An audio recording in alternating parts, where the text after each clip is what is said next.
Hello, everybody. Today we're going to be doing more poetry reading because I feel like it's been a while since I did that. I don't know if it's actually been that long, but whatever.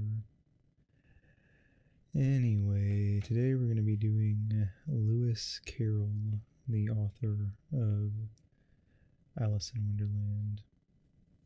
And also, he does some poems, and I'm going to read some. Anyway, let's jump into it. Acrostic. Little maidens, when you look on this little storybook, reading with attentive eye its enticing history, never think that hours of play are your only holiday, and that in a house of joy lessons serve but to annoy. If in any house you find children of a gentle mind, each the other's pleasing ever, each the other's vexing never, daily work and pastime daily, in their order taking gaily, then be very sure that they have a life of holiday. Jabberwocky. 'Twas brillig, and the slithy toves did gyre and gimble in the wabe. All mimsy were the borogoves, and the malm raths outgrabe. Beware the Jabberwock, my son, the jaws that bite, the claws that catch. Beware the Jubjub bird, and shun the frumious Bandersnatch. He took his vorpal sword in hand, long time the manxome foe he sought. So rested he by the tum-tum tree, and stood a while in thought. And as an uffish thought he stood, the Jabberwock with eyes of flame came whiffling through the tulgey wood, and burbled as it came.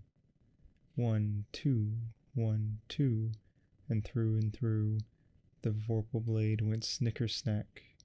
He left it dead, and with its head he went galumphing back. And hast thou slain the Jabberwock? Come to my arms, my beamish boy. O frabjous day, callooh callay, he chortled in his joy. 'Twas brillig, and the slithy toves did gyre and gimble in the wabe. All mimsy were the borogoves, and the malm raths outgrabe. I probably pronounced most of that wrong, but it's a lot of weird nonsense words as far as I'm concerned. Fucking Dr. Seuss head ass bitch. Anyway. The Walrus and the Carpenter.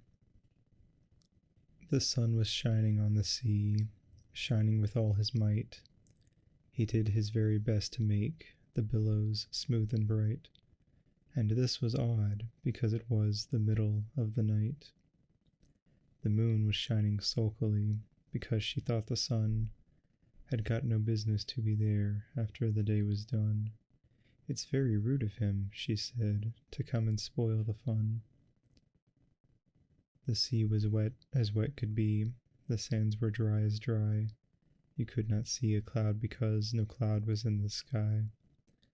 No birds were flying overhead, there were no birds to fly. The Walrus and the Carpenter were walking close at hand. They wept like anything to see such quantities of sand. If this were only cleared away, they said, it would be grand. If 7 maids with 7 mops swept it for half a year, do you suppose, the Walrus said, that they could get it clear? I doubt it, said the Carpenter, and shed a bitter tear. O oysters, come and walk with us, the Walrus did beseech. A pleasant walk, a pleasant talk, along the briny beach. We cannot do with more than 4, to give a hand to each. The eldest oyster looked at him, but never a word he said. The eldest oyster winked his eye, and shook his heavy head, meaning to say he did not choose to leave the oyster bed. But 4 young oysters hurried up, all eager for the treat. Their coats were brushed, their faces washed, their shoes were clean and neat. And this was odd because, they hadn't any feet. 4 other oysters followed them, and yet another 4. And thick and vast they came at last, and more and more and more, all hopping through the frothy waves, and scrambling to the shore. The Walrus and the Carpenter walked on a mile or so, and then they rested on a rock, conveniently low, and all the little oysters stood and waited in a row.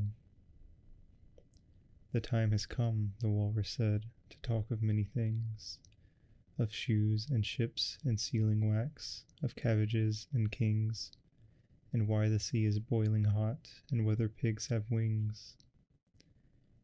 But wait a bit, the oysters cried, before we have our chat, for some of us are out of breath, and all of us are fat. No hurry, said the Carpenter, they thanked him much for that. A loaf of bread, the Walrus said, is what we chiefly need. Pepper and vinegar besides are very good indeed. Now if you're ready, oysters dear, we can begin to feed. But not on us, the oysters cried, turning a little blue. After such kindness, that would be a dismal thing to do. The night is fine, the Walrus said. Do you admire the view? It was so kind of you to come, and you are very nice. The Carpenter said nothing but, cut us another slice. I wish you were not quite so deaf. I've had to ask you twice. It seems a shame, the Walrus said, to play them such a trick, after we brought them out so far, and made them trot so quick. The Carpenter said nothing but, the butter's spread too thick. I weep for you, the Walrus said. I deeply sympathize. With sobs and tears he sorted out those of the largest size, holding his pocket handkerchief before his streaming eyes. Oh, oysters, said the Carpenter, you've had a pleasant run. Shall we be trotting home again? But answer came there none. And this was scarcely odd because they'd eaten every one. The Crocodile. How doth the little crocodile improve his shining tail, and pour the waters of the Nile on every golden scale? How cheerfully he seems to grin, how neatly spreads his claws, and welcomes little fishes in with gently smiling jaws. A boat beneath a sunny sky. A boat beneath a sunny sky, lingering onward dreamily in an evening of July. Children 3 that nestle near, eager eye and willing ear, pleased the simple tale to hear. Long has paled that sunny sky, echoes fade and memories die, autumn frosts have slain July.